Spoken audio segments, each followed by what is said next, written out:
name is Michael Albert, and I am the host of the podcast that's titled Revolution Z. I hope you will take a moment to visit our Patreon page at patreon.com/revolutionz, or our Revolution Z archive page, which is on znetwork.org, as ZNet is our sponsoring organization. There you can access all past episodes and learn how to get automatic delivery via podcast apps. And if you're a regular listener, viewer, I wonder if you would consider recommending this podcast to others you know or work with.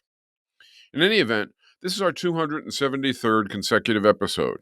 And like last week, this week too, I'm going to present an article, but also interject my own comments spontaneously as I do so. And in this case too, like last time, what I am going to present was not written by me, but by a woman named Emma River Roberts, who is a founder of the Working Class Climate Alliance, an affiliate of the Post-Growth Institute. She begins her essay, that you can also read for yourself on ZNet, and that's titled Degrowth and the Professional Managerial Class, as follows. It may have taken the degrowth movement the best part of 50 years and vocal alignment with eco-socialism to actually start talking about class politics. But we're here now, at least. This novel interest has brought with it a barrage of questions pertaining to how working class consciousness and power can be rebuilt from the ground up. Elements that are necessary preconditions to our mass mobilization and emancipation.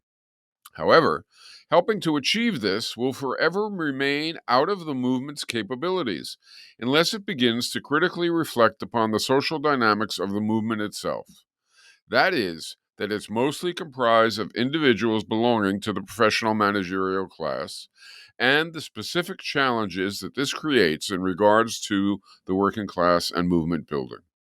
I interject. The professional managerial class emerged as a concept with that name in the writing of Barbara and John Ehrenreich. In particular, there was an essay around which we then created a South End Press title. I worked there at the time, and we put out what we called a controversy series, a book titled Between Labor and Capital. This was in 1978. Regular listeners to Revolution Z will know that I, along with Robin Hennell, also contributed a piece to that book, in which we called this class Between Labor and Capital the coordinator class. In any case, Emma Roberts continues and says, in her book Bridging the Class Divide, Linda Stout observes that organizations and movements often fall apart because they fail to organize across class lines. She stresses that organizing across class lines doesn't just entail bringing in a greater diversity of people, but actively working to create the conditions that enable these diverse groups to work together. In other words, consideration must be explicitly given to not only the classed differences that arise in matters such as disparate preferences for communication styles, but also to the existing state of relations between different groups. In cases where these existing state of relations are contentious to any degree, steps must be taken to ascertain what the root cause of these issues are and how this can be remediated. Otherwise, collaboration across groups will most likely be transient and subsequently ineffective at best, non-existent at worst. Roberts then answers that call, saying that the existing state of relations between the working class and the PMC, or the coordinator class, are, broadly speaking, ambivalent at best.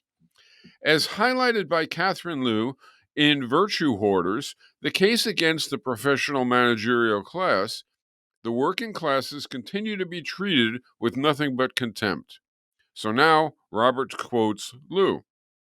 Quote, the professional managerial class has been fighting a class war, not against capitalists or capitalism, but against the working classes. They still believe themselves to be the heroes of history, fighting to defend innocent victims against their evil victimizers. But the working class is not a group they find worth saving, because by PMC standards, they do not behave properly. They are either disengaged politically or too angry to be civil. Liberal members of the credentialed classes love to use the word empower when they talk about people. But the use of that word objectifies the recipients of their help, while implying those people have no access to power without them. Roberts goes on. Of course, this doesn't apply to the entire demographic. However, enough of them have and continue to behave in this way that it's become a quintessential form of working class struggle.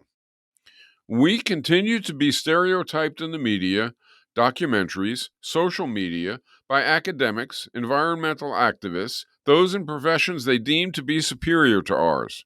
Our dialects and languages continue to be penalized and stigmatized. Our sense of humor is flagged as inappropriate.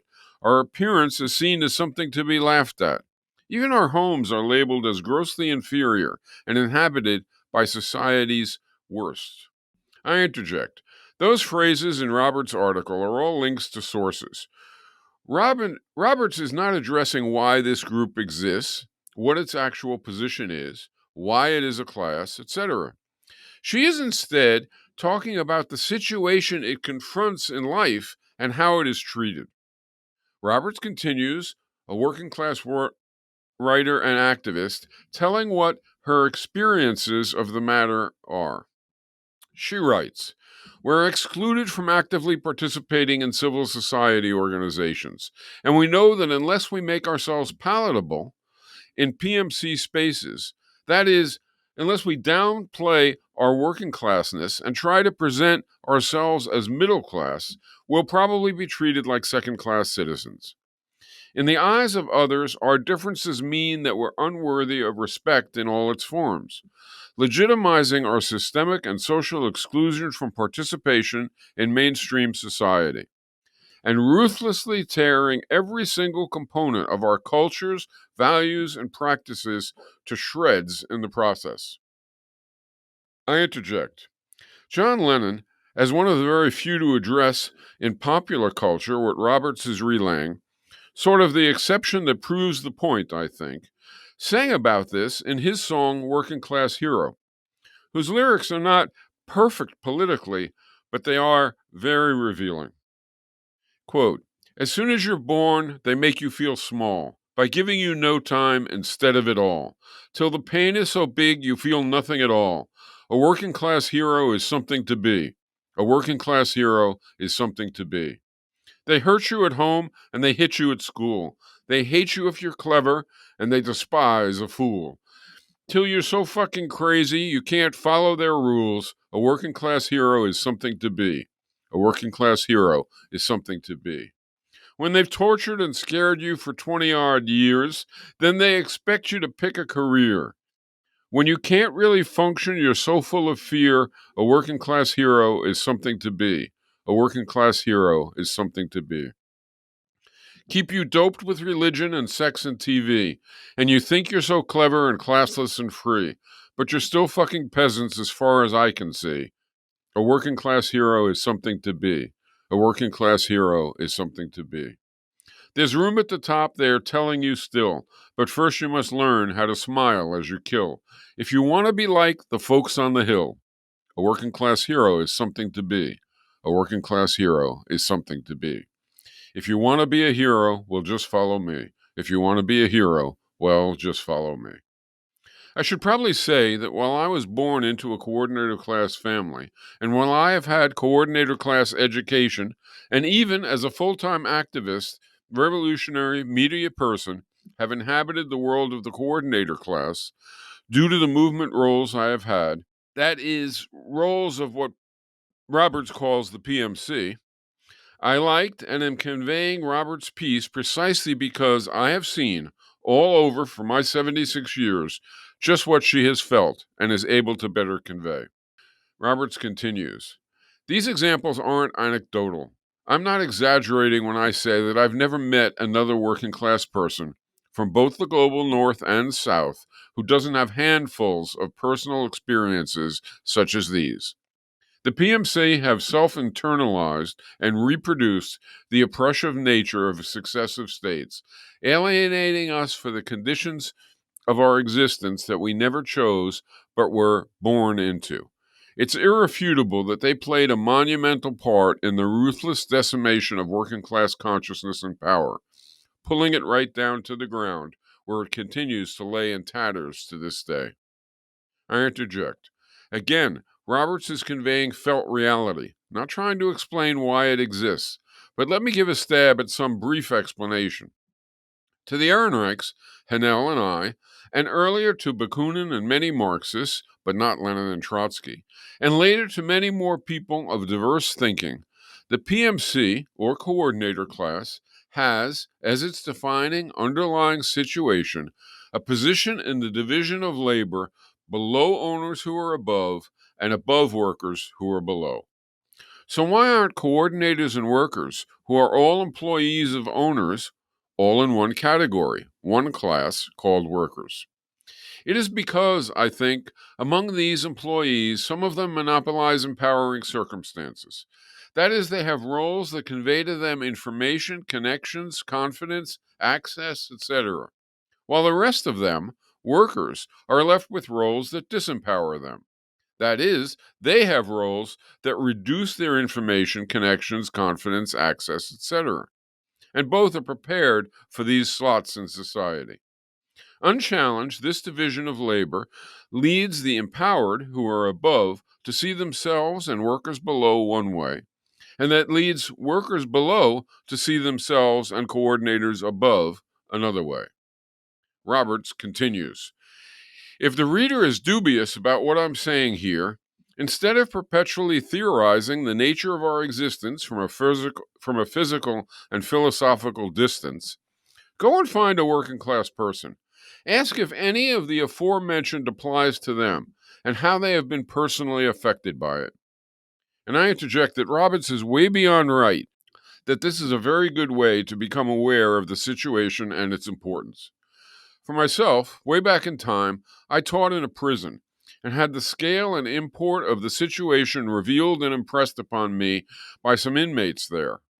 I was teaching a kind of new left, very militant, very radical, and even revolutionary course on economics. I did a section talking about capitalists, their situation, motives, policies, thoughts, lifestyles, etc. The inmates fully understood, and this was nothing new for them, but they were not too agitated about it. There was no real passion behind their responses to questions about owners, to their criticisms of them. Then I did a section about what I called the coordinator class, what Roberts calls the PMC. To hear this out loud was new for the inmates. Indeed, they hadn't heard anything quite like it before, but they knew all about it in ways far more perceptive than what I relayed from their own experiences. And about this, in the class, they got really agitated, really passionate, really outraged. These inmates had not been treated like dirt face to face by owners. Indeed, for the most part, they had never met, talked with, or directly experienced, or even seen from a distance, owners, that is, capitalists. But they all had tales of face to face denigration by and subordination to lawyers, doctors, engineers, accountants, managers, faculty, and on and on. To talk openly about all that brought forth militant class consciousness from these inmates. Roberts continued, being cognizant of this side of our struggle is therefore vital, not just to understand our history and who we are as people, but also because this long-standing marginalization has impacted how many of the working class view and interact with the PMC, including those of the PMC who belong to environmental movements. And Roberts goes on. There are countless working class people with the means to mobilize who actively shy away from PMC led spaces for many reasons, making their retreat a form of self preservation against the very people who purport to be standing in alliance with them. For obvious reasons, this has ramifications when it comes to movement building strategies in all their forms. Frustratingly, the movement remains largely reluctant to address these issues. And more often than not, it's not mentioned at all. But rather than avoiding it entirely or downplaying the problem by stipulating that Marx and Engels were white middle-class individuals from the global north, and suggesting that perhaps all the degrowth movement needs is time to connect with others, we need to be confronting this head on. All of the empirical evidence, lived experiences, and personal testimonies point to this being an issue in need of remediation to varying degrees across the global north and south. So we need to stop pretending like it isn't something worthy of critical conversation. I can assure the reader that this won't go away on its own, no matter how cataclysmic our conditions may become in the future. The left is losing the climate class war and sitting around waiting for time to heal all wounds, or ignoring this issue entirely will only incur us further losses. Emphasizing the problems between the working class and PMC doesn't create an us and them mentality. So long as the reader is able to adopt a truly objective stance and be willing to engage in a continuous process of critical self-reflection, even if it may apply to them and even if it's an uncomfortable truth. We can't afford to be anything but bluntly pragmatic. But to quote Marx, quote, everyone will have to admit to himself that he has no idea what the future ought to be.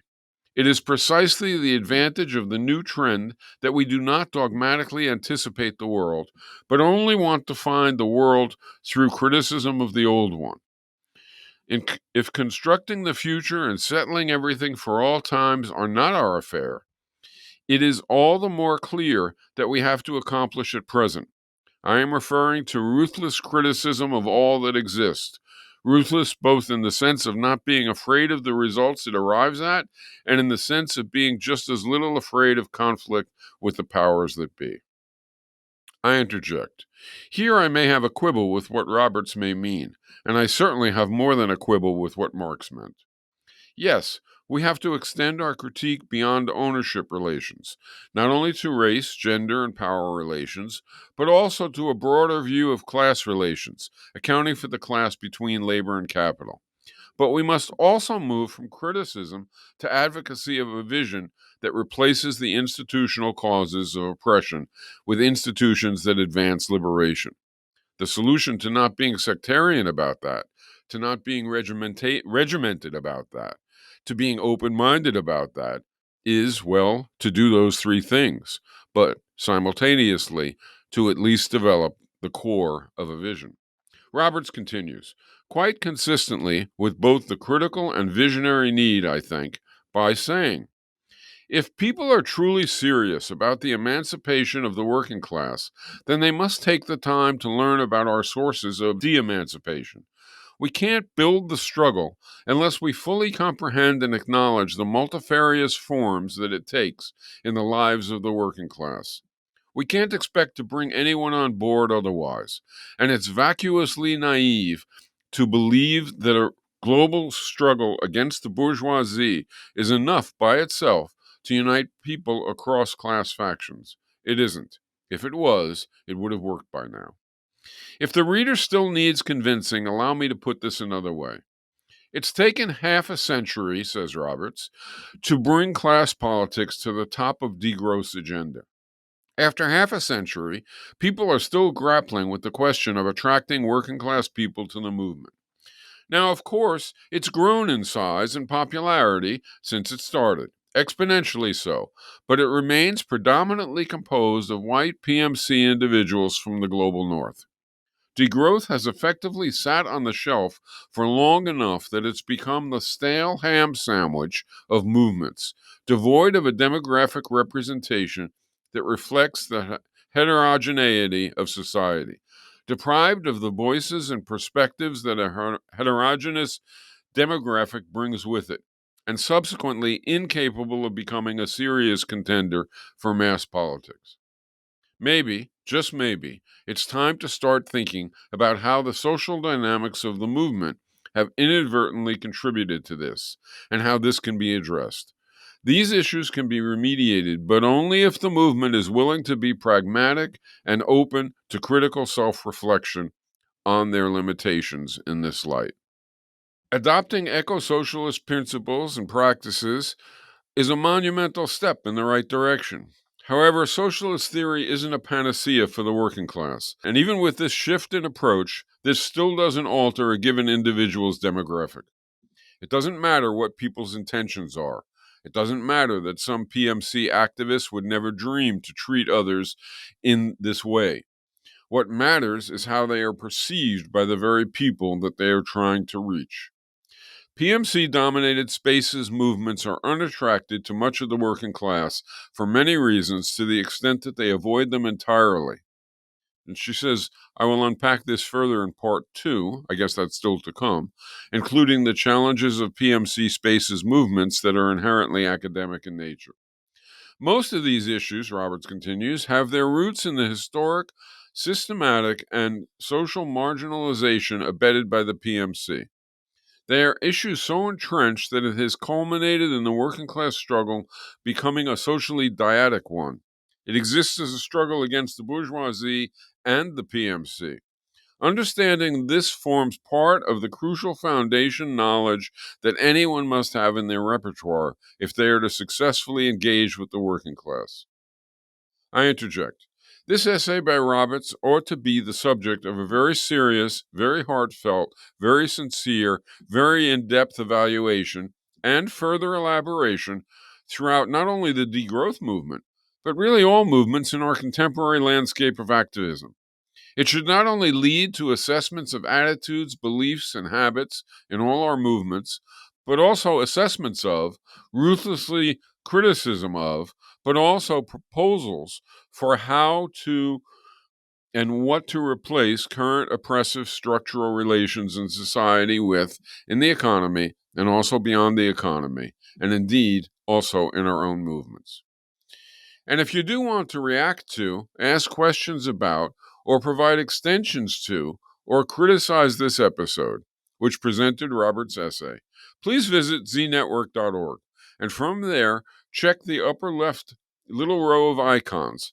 The last one links to Z's Discord system and has diverse channels for explorations, debates, etc., including one devoted to Revolution Z.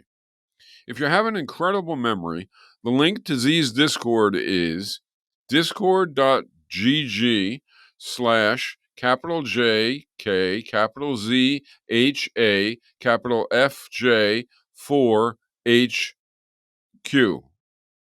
Once more, the link is discord.gg/JK,